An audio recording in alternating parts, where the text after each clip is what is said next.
That stadium was awesome tonight. Very grateful for the opportunity to have a home field. Not only a stadium that has the energy like that, but just the passionate fans that bring that energy. So we obviously fell short here on the last play of the game tonight, but extremely proud of the jump and the growth the team made, in a lot of areas. We knew what the stretch was coming in the beginning of this season. We're the first two opponents, and I'll take this team every day of the week. I know we're going to answer some questions. Everyone's going to want to know about this or that. I'll take this team every day of the week. That's how I'm going to start off by handling this press conference, because of the growth, the way the older guys lead, the way the younger guys are growing very fast, and we're going to have a tremendous team. I know there's nothing that's going to, in the locker room right now, there's nothing that we're going to say that makes any one of those guys, anybody in there, feel better. When you go down the wire like that and you lose on the last play of the game, it's going to sting. When the team cares about each other as much as they do, it's going to sting. But that's what we're going to draw back from and be able to use as we work forward. We learned a lot this week. We learned a lot in practice. We learned a lot about what it looks like to prepare, and we will continue to grow as we move forward.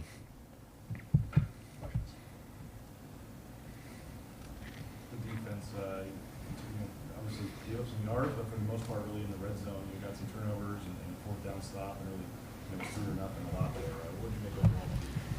I mean, we knew we were playing a high-powered offense.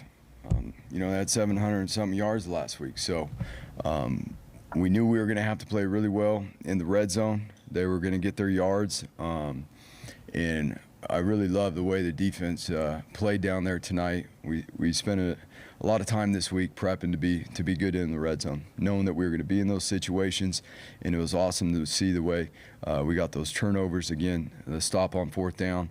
I mean, to be able to come away with those 3 right there and force, really, I think, I don't have the stats right in front of me, but I'm pretty sure it was all but 1 touchdown down in there. I mean, that says a lot to the growth, and we put a premium on that this week. Number 1, about how we play in the red zone, how we prep. There's a lot of things that go into being a good red zone defense, and then obviously the takeaways. The tackling in open space, we knew with the speed on the field was going to be a huge challenge, and again, really excited to see some of these guys and step up. Guys like Marco, who made a bunch of nice plays in the alley, one-on-one tackles against some speed. So these are the things that we're going to be able to grow from as we move forward. Obviously, the record doesn't represent where we want to be right now. We've got a lot of football left to play. I know that you believe in Taylor. Obviously, you stated that last week. Maddox comes in, leads a clutch final drive there. But what kind of goes into that decision, Andy? As much as you can say to ride with Maddox there at the end. Yeah, I mean, shoot, TG started cramping up and stuff, and so being able to, Mad Dog's done a nice job in camp and all through practice and all that. I mean, he has the confidence of the team. So when he had to jump in there and roll, we were able to stick with him, and we had a few drives there that obviously we weren't able to get much going, but we did on that last one, and that was a really good job by him, taking what the defense gave him.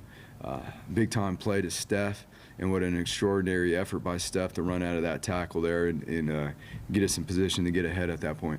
What were you seeing on that final drive? There were times where, yeah, he did look like a freshman, but then he comes back and gets that fourth down run. Just what kind of, what were you seeing out of him? Well, I think one of the biggest things is, what you're going to get from Maddox is a very consistent decision-making process. He is going to work the progression. He's going to make the decisions as, is installed, taught, how he's trained, how he's prepared from the meeting room to the field. And, in those situations on game-ending drives like that, that's exactly what you got to do. And he just relied on his prep. And each and every week he gets the opportunity to run the 2-minute. And he does a really good job with it. And thankfully today, him and the offense, obviously put us in position to win the game. Right after that touchdown, the place is rocking and the lights are flashing and music's blaring. I mean, you guys got the lead finally. I mean, just what were your thoughts at that point? And then what was UCF able to do on that final drive where you guys were just unable to get a big stop there to keep them out of field goal range? Yeah, I mean, obviously we didn't get off the field as number 1. we didn't do a great job on the plaster drill. The quarterback scrambled on one of those plays there that we had him in a longer down distance situation, and he hit one of the wide receivers on the sideline. So we understood and knew what they were going to do in the 2-minute, and in terms of how they were going to start the drive with certain run plays and things like that. Given the scenario, the amount of time, there was a fair amount of time on the clock left. So at that point, you're playing more than just a 2-minute offense at that point, and being that there's enough time to run the ball and do stuff like that. I thought we were on the same page, as a defense, as a coaching staff, and obviously. Just the ability to execute and make some plays there down the stretch, we weren't able to get it done. We heard you and a lot of the guys talk last week that there was control or issues with eye control. How did you see that today, and was that an improvement? It was a huge improvement. I mean, the first interception down there in the low red zone, Rodney came out of his break and made a play on the wide receiver, and obviously we were able to tip the ball up, and it was intercepted. And so that was one of the few examples. The way we tackle is a big part of eye control. I felt like as a secondary, there were times we let routes get behind us. I don't think it was necessarily eye control issue on the majority of them as much as it was of playing with the proper leverage and having an understanding of what formations they were in, and knowing that there were only certain routes that they were going to run. Coach, like you said, good direct zone defense, but give up over 500 yards today. What happened last week as well? Just is there anywhere defensively you can see room for improvement or something you'd like to see better? Yeah, I mean, there's this early in the season, there's going to be a room for improvement on all three phases. But again, each and every week as we grow, towards our conference play and the opportunities we get. Like I said, I'll take this team any day of the week because this is going to be a dang good team. And again, the way we grew, in terms of the way we played coverage today, we stayed the course for the majority of the game. There was a few times when we got some silly penalties that we shot ourselves in the foot that definitely we could have did without those. But as we continue to mature and grow as a team and keep ourselves out of those situations where we're not putting ourselves behind the chains, that's one area, I'll tell you what, that I would love to see us continue to grow. We had a hands to the face penalty today that was another 15 yards on top. Like, those are the things right there as we mature as a team that we have to understand. We have to eliminate those. Play defense. What makes Ashton Jeanty so hard to tackle, to get down? I mean, just the explosiveness to change the direction, his ability to change direction and accelerate very quickly is pretty elite. And then from the standpoint of the way he runs the ball, his low center of gravity, I mean, there's not a lot to tackle, and he's one of the strongest guys on the team, whether you want to go pound for pound or just straight up weight. He's one of the strongest guys.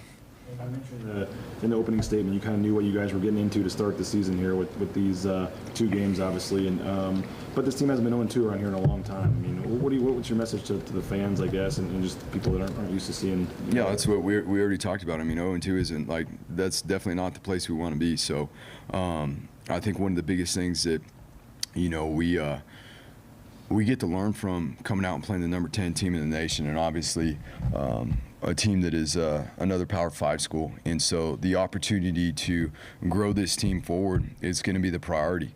We're going to, like I said a couple times already, we're going to have a really good team. I'm excited about this team. You can tell by the way they grew from the first week to this week, the passion, the love, the way they played tonight. Again, came down the last play. It didn't go our way. And there's no excuse for that. And just like a second ago in the locker room, there's nothing that anybody's going to say to make people feel better in there. But what we are going to do is we're going to grow, and we're going to attack each week from here as we work in the conference play, and we'll have a good season. What did you see from Jonah this week, this fall camp, to trust him to hit that 56-yarder? Yeah, I've seen him kick field goals from that exact spot on the field over and over. So, when the team's getting done flexing, stretching prior to practice, the specialists are usually warming up on the other side of the field, and I've seen him kick that with about the same distance that he made it with today. So, you trust in a guy that's as consistent every single day as he is. And no, I was just gonna say, so when you make the call, you've seen him handle it.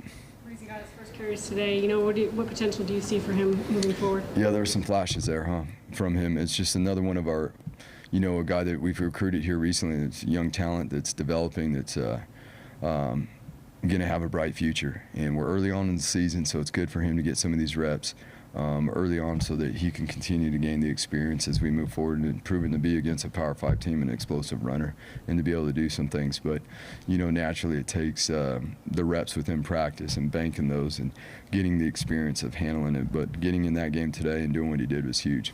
How encouraging were those red zone stops? I mean, that's, again, we put a lot into the red zone this week in terms of our preparation and the game plan and what we were going to see and what we were going to need to take away. And, again, down there, there's the width of the field is what gets used by the offense. So everything happens faster, from pick routes to pocket movement and things like that. And, again, part of that is understanding how to leverage formations, how we're going to play certain things, but also, the biggest part is playing with eye control because everything happens so fast down there. So the improvements that came from that, we're really excited. And, again, we're going to need to build off of that and to be honest with you, keep ourselves out of the red zone so much. So that will be one of the things that we work on next year is making sure that we continue to work on eliminating some of the explosive plays in the open field. How much you liked from Maddox and consistent decision maker. I mean, will you? No, he did a good job tonight. I thought he really did a good job tonight, and I thought both of them did a good job. TG just started cramping up. It was hot out there today, and luckily Mad Dog was able to come in and do a really good job. It's a big yardage total in part because James Ferguson Reynolds and was punting again.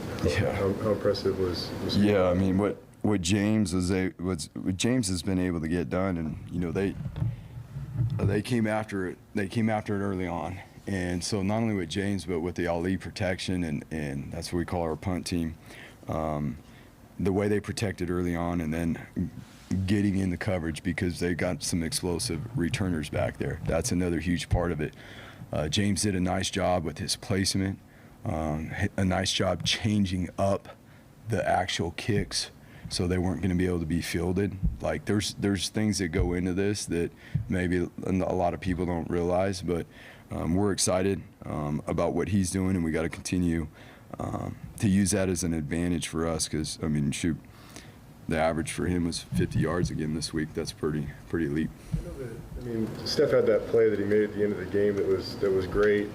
And Ashton's been obviously good for you guys, really explosive. But how bad in a game situation do you need another playmaker to kind of rise in your offense? Yeah, I mean that's each and every week. There's a plan to use the personnel, the game flow. It's not always going to be balanced every single week. You want to find some consistency within that. Spreading that ball around a little bit. Getting EMAC some more touches, getting Billy some more touches and stuff like that. And how we do that, we've got to do a really good job with that as we move forward, because those guys are very capable. They've shown to be explosive, and they're going to be throughout the course of the year. Hey, Coach. Can you just kind of talk about, that field goal at the end, really close. And can you kind of talk about one way to the other side? It's a different outcome, different game. One way to the other, kind of different game. Can you just kind of talk about the highs and lows of college football and just the highs and lows? Yeah, it comes down to 3 seconds, last play of the game. That ball goes wide right. Obviously, it's a different conversation right now. We're talking about, what is the outlook for the team? The outlook for the team is exactly the same. The outlook for the team, given that ball went through tonight, it's no different. Like, we're going to have a really good team. This team is they love each other, they're going to work hard together, and we're going to have a really good season, and it's exciting to see. We got a lot of young players that did some really good things today against a Power 5 team, okay? That ball goes through today, we take it, we own it, we move forward, and we grow, and we're going to have an unbelievable season. Anything else? Thank you, guys.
learn from this, and we're going to be really good. We still have everything we want right in front of us. So. Second straight game where you guys gave up 500 yards. Is it just kind of a product of the offenses you guys are playing, or what's behind that? Yeah, I mean, Washington and UCF, those are both top 10 offenses in the country. That's never an excuse for giving up 500 yards, but I mean, the way we played in the plus side of the 50 in the red zone today, I thought was really good. We fought tooth and nail with those guys, and we forced them to kick a lot of field goals and not give up a lot of touchdowns, which is a huge improvement from last week. This program has been built off of the 0-2 is something that obviously is pretty foreign here. How do you guys handle that? How do you guys handle that? Yeah, it is foreign. Obviously, it's not where we want to be. We played two really good teams back-to-back, but like I just said, that's no excuse. We expect to win those games. Boise State has won those games in the past, so it is disappointing, but we're not disappointed in the fact that how we're playing. We're disappointed in the outcome. There's still a lot of really good things out there tonight. Really, like I said, proud of how the guys in that locker room fought. Can you take us back the first interception? I mean, they get down there, and it seemed like just kind of a wild play that bounces and Tubes catch it. What happened on that play to lead to the interception? Yeah, Rodney was really good in coverage. They would have forced that ball up in the air, and Tubes might have made a great play. And we expect to make plays like that, and that was a really good start for our defense for this game.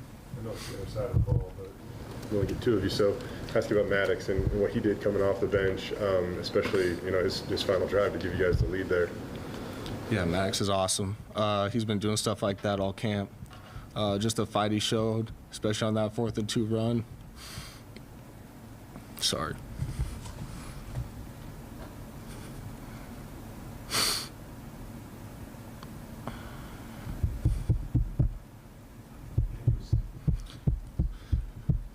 Super proud of him. And however he responded, was able to get that done for our team.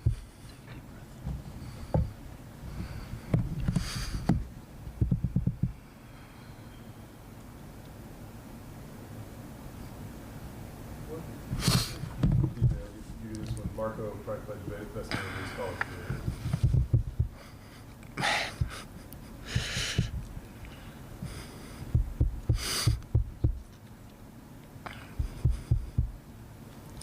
Sorry, it's tough to talk about those guys right now because of how hard they fought.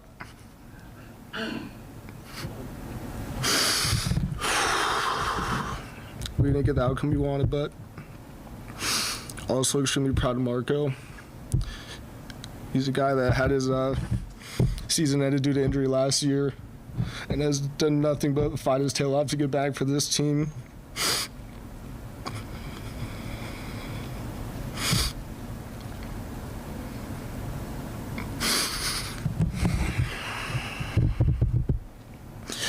Man, I'm sorry. Didn't expect to be this emotional, but super proud of Marco, and I respect him so much for how he played tonight and how he's going to continue to play and help this team. What is it specifically that's got you so emotional right now, just this loss? Just how hard those guys in that locker room fought. When you put so much into something and things don't go your way, it hurts.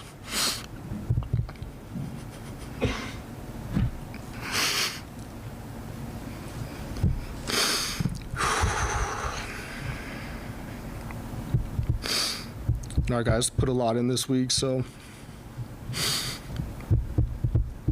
it hurts that we didn't get the job done. Not just for us, but also for the city of Boise.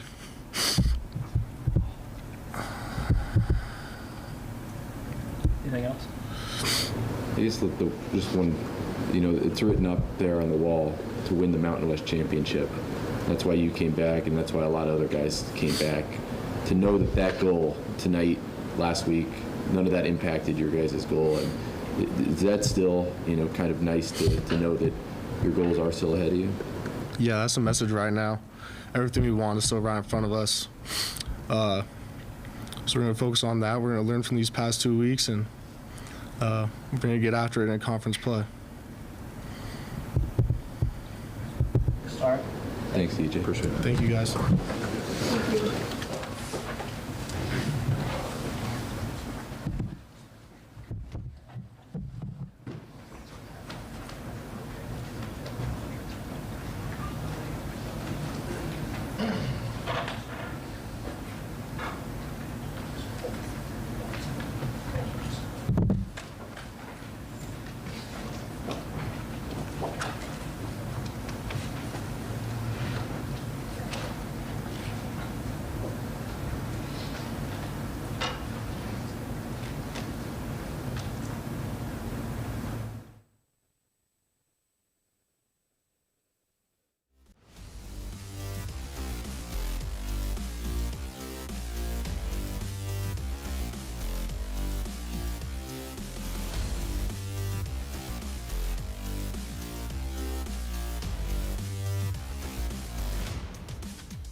Questions.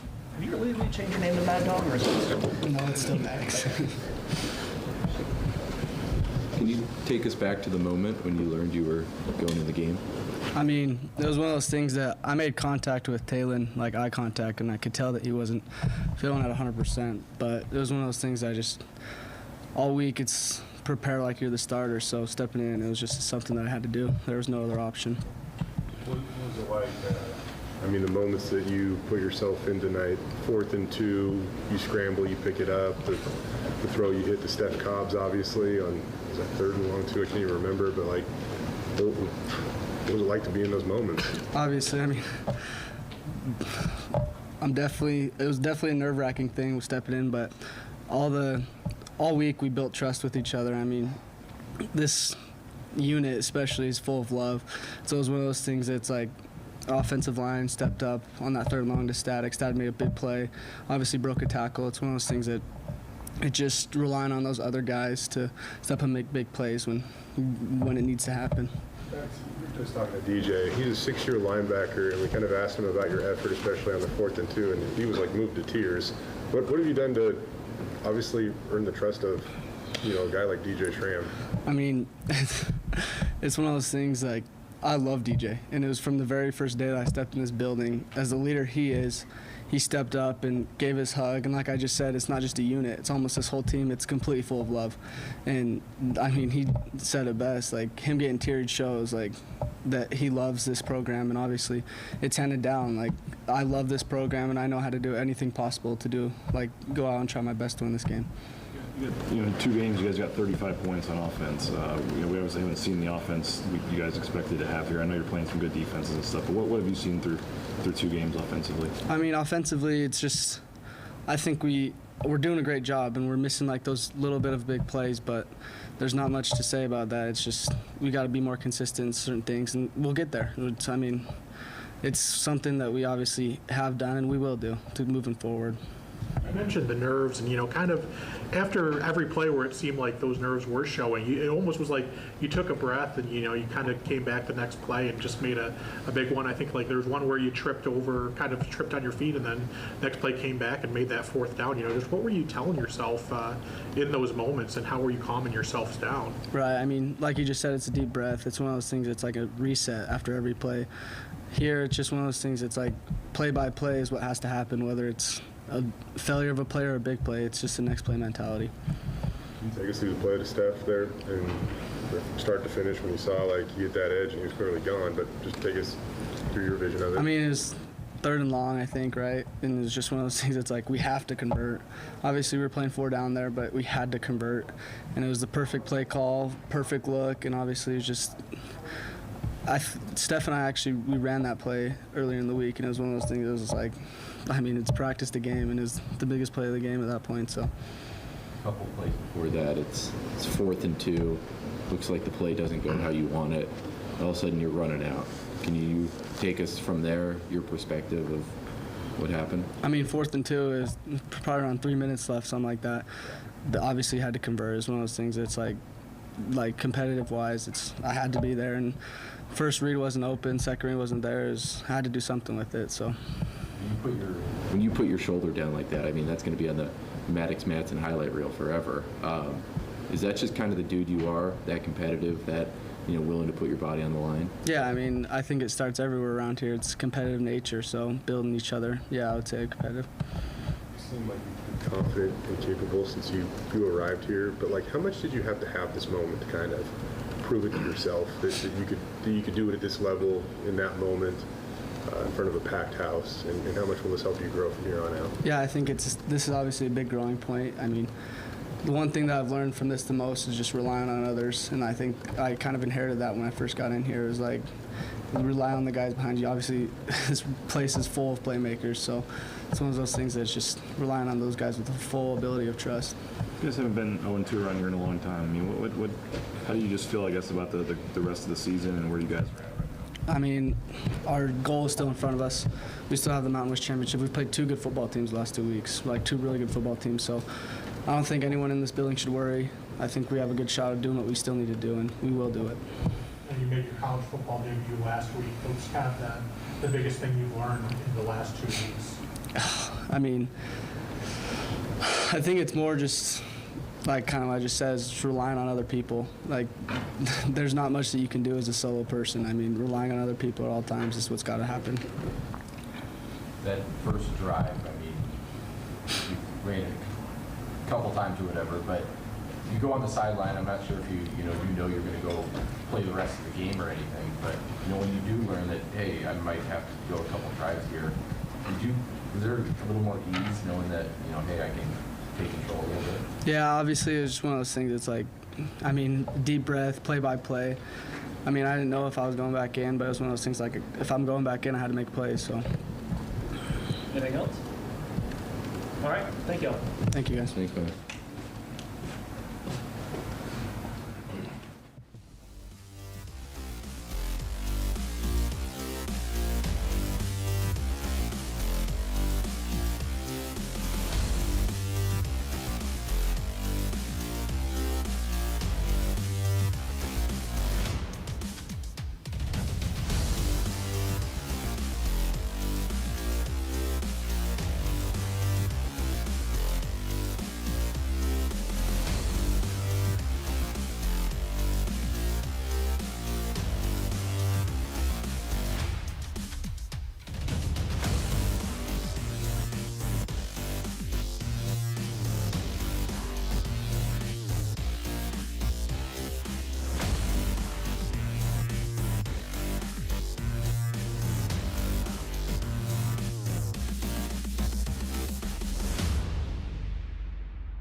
Welcome live inside Albertsons Stadium. Jay Tuss alongside Brady Frederick for the Boise State football team. A tough loss at the last second on the blue. This is the Bronco Roundup post-game show, and we just heard from Andy Avalos, an emotional DJ Schramm, as well as Maddux Madsen, who got more playing time tonight than probably anybody imagined when this thing kicked off. But either way, now the Boise State football team 0-2 to start the season. Brady, that hasn't happened since 2005 for this program. And it was a roller coaster kind of the entire way through. We had two takeaways, one from Alex Tubner, one from Jalen Clark. The Boise State took the lead in the end. Maddux Madsen converting a third down. Steph Cobbs took it the extra distance, broke a tackle. Things were looking good, except UCF was able to drive down the field in about a minute and a half, kick a field goal as time expired to take home the win, and kind of shock a packed house at the home crowd. Yeah, we'll have all these highlights coming up in just a little bit on the News at 10 on Channel 7. But just to kind of give you our immediate reaction of this thing, you know, at the end of the day, this program has been built on winning football games, right, Brady? And they're 0-2. This is a foreign feeling. As somebody that is in his 13th season of covering the program, I have never been in a position to talk about an 0-2 Boise State football team. Rarely have I had the opportunity to talk about a Boise State football team that has lost back-to-back games at any point in time in the season. It's been almost a decade since they've lost back-to-back games during the regular season. So this is a team that's going to have to go back to work. And I'd have to say that not to give them necessarily a pass because they don't want to pass, but we knew this was going to be a daunting slate coming out of the gate in September. UCF has one of the best offenses in the country. They proved that tonight by putting up 530 yards of offense a week after putting up 723 yards of offense. But, you know, this is a team that, you know, I know you look up at the scoreboard and you see only 18 points. That low red zone, they were phenomenal tonight, limiting UCF once they got down there. But still, I can't ignore the fact they've given up 530 total yards, Brady. Through 2 games, they've given up 1,098 total yards on 126 plays. Yards per play, it's unacceptable. It's going to be hard to win football games when you're giving up that many yards per play. And on top of it, you look at the explosive plays. I'm going off the top of my head here, but I think it's 36 out of the 126 plays the defense has been on the field have resulted in an explosive play. That is 15 or more yards through the air, 10 or more yards on the ground. So basically, you know, 29% of the time that the Boise State defense is on the field, they're giving up an explosive play. That's just harsh reality right now, Brady. Yeah, and like we said, we don't want to give any excuses, but let's be honest. You're not going to see a better offense than University of Washington this season, 10th in the nation and continuing to rise. Probably not going to see a better offense than UCF this season either, if we're being honest. They're unranked right now. I expect them to be ranked towards the end of the year if they can keep this up. They have a dominant rushing attack that can be balanced when they need it to be. And like I said, you know, the identity at Boise State, you want to be able to beat anybody. You want to be able to take down any opponent. So I'm not going to make excuses for them. But the bright side of this is you have North Dakota next week. If that doesn't go well, that's when you can really hit the panic button. But I think Mountain West play is really going to be the judge of how this season plays out. And like it was mentioned during the press conference, you know, they have the goal posted up the top of the team room. The goal is to win a Mountain West championship in a bowl game. So you don't like to see an 0-2 start, but this doesn't mean anything in regards to the end goal that they have in sight. And that's kind of why we're hearing Andy Avalos say, hey, I'm rolling with this team. Despite the fact that Maddux Madsen came off the bench and did have some success, I think he was 5 of 8 for 67 yards, and he threw that touchdown pass to Stephon Cobbs that gave Boise State that 16-15 lead late in the fourth quarter. Unfortunately, the defense couldn't hold and limit UCF from driving down and kicking the game-winning field goal. But about Taylen Green, we had to ask about this in the post-game press conference. He was walking around on the sideline. He had his helmet with him. It looked like his ankles were heavily taped as well. And Andy Avalos afterwards addressed it as much as probably he would. And he said that Taylen was dealing with some severe cramping issues. Maddux Madsen told us that he looked into Taylen's eyes and could clearly see that something was up with their guy that is their present, their future of this Boise State football program in Taylen Green. So we will have to see. It doesn't sound like it's anything that would keep him out long term, but at least it kept him out for most of the second half this evening. And we'll have to see how that one goes. You mentioned Andy Avalos. I would say took a fairly optimistic approach. I mean, clearly devastated by the loss. This is obviously weighing on him, but the message that he delivered to his guys is that he would take them over anyone else any day of the week against any opponent of the week at this point. And back to Maddux just for a second, I really got to commend how ready he was. And it was a tough first, I guess not his first appearance, but kind of first crunch time, like game on the line situation for him during his Boise State career. Got hit with some pretty big sacks. That was tough. But he was still able to manage it, still able to convert that 4th and 2 situation on the run, still able to hit Cobbs for his first career touchdown. It's unfortunate that it ends in a loss because it is a special night for him in his career, a guy that they're extremely high on, always talking about how great he's doing in practice, pushing Talon and the rest of the quarterbacks. So that was nice to see.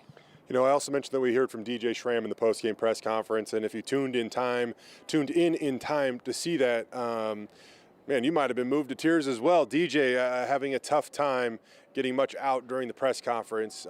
Clearly a guy that loves this team, and I know that after a loss, anything like this, again, might seem like an excuse, but hearing him speak about this program, about his teammates, feeling the emotion, whatever your definition of Boise State football is at its finest point, DJ Schramm is a guy that embodies that. And he is a reason that you have hope this defense can potentially get it figured out and move forward. And, the 2 toughest games on the schedule, probably in the rearview mirror at this point. So still a lot to play for, but it begins next Saturday, Brady, and they're welcoming an FCS opponent to town, and they have to start building some momentum on both the offensive and defensive sides of the ball. I think it'll be critical to do next week because then all of a sudden you're back out on the road back-to-back weeks at San Diego State on a short week, and then out at Memphis, which another cross-country-ish type travel that won't be, super easy for the Broncos to handle. And I think what it's going to be all about next week is, getting some confidence, especially for this wide receiver core who's had flashes, but they need to be a little bit more consistent. They need some guys to, catch some for a big gain and just, remember what that feeling is like and be a little bit more confident going out there. Now, another thing to note, Ashton Jeanty carrying a major load in this game today. Yeah. George Halani, as you reported during Bronco Roundup's pregame show, was out today. We did see a little bit of Breezy Dubar making his Boise State debut, some flashes of explosivity and some exciting things he had going on there. But Ashton Jeanty, you could argue over the last 2 games, has been kind of carrying the offense, and that's exciting that he has risen up to what we all hoped he could be. But like we were talking about, whether it's the wide receivers or maybe consistent quarterback play, you want to see a more confident group on the offense. Getting back to consistency, that was the buzzword leading out this entire week. I think confidence is going to breed consistency. Yeah, I completely agree with you, and I'm not disrespecting you. I'm just trying to look up a couple of stats here. But we do bring up the play of Ashton Jeanty, 5 catches, 97 yards, and a touchdown. On the ground, 24 carries, 115 yards. He had a long run of 21 yards. He was basically their offense, Brady, over 200 total yards of offense.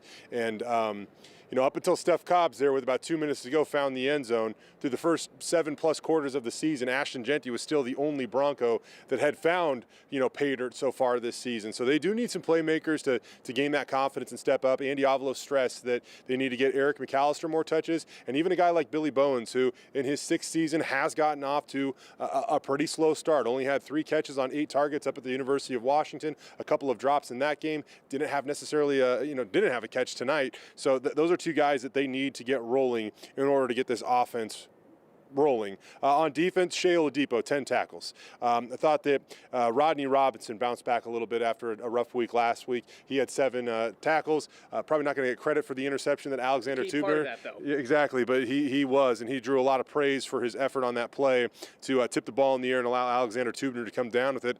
Tubner, an interception, 6 tackles, and I got to say, man, Marco Notarini, probably the game of his life so far. 6 tackles today. He had a sack, 2 tackles for loss. And so there are that is one young guy that I know that this program feels very, very, very, very good about, Brady.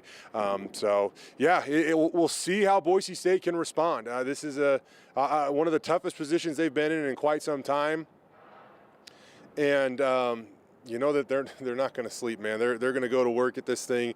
We can already see the coaches in their offices, if I'm being honest with you. It's probably going to be a long night for all of them too. But we will have highlights of all this coming up tonight on the news at 10, which is only about a half hour away. So make sure you stick with us. We'll obviously have more reaction tomorrow coming up on Sunday Sports Extra, as well as the news at 5 and the news at 10. So anything else for now there, Brito? Might as well mention big wins for the Yotes, big wins for the Idaho Vandals today. Yeah. Kind of saw those coming. I'm not going to lie there, Brady. No, it's hard to pick the FCS upsetting an FBS team, but Idaho's 2-0 for the first time since 1998. That's pretty insane. You're really trying to drive the nail into Boise State fans here, aren't you, buddy? Is it a rivalry or is it not? Are you guys going to play each other?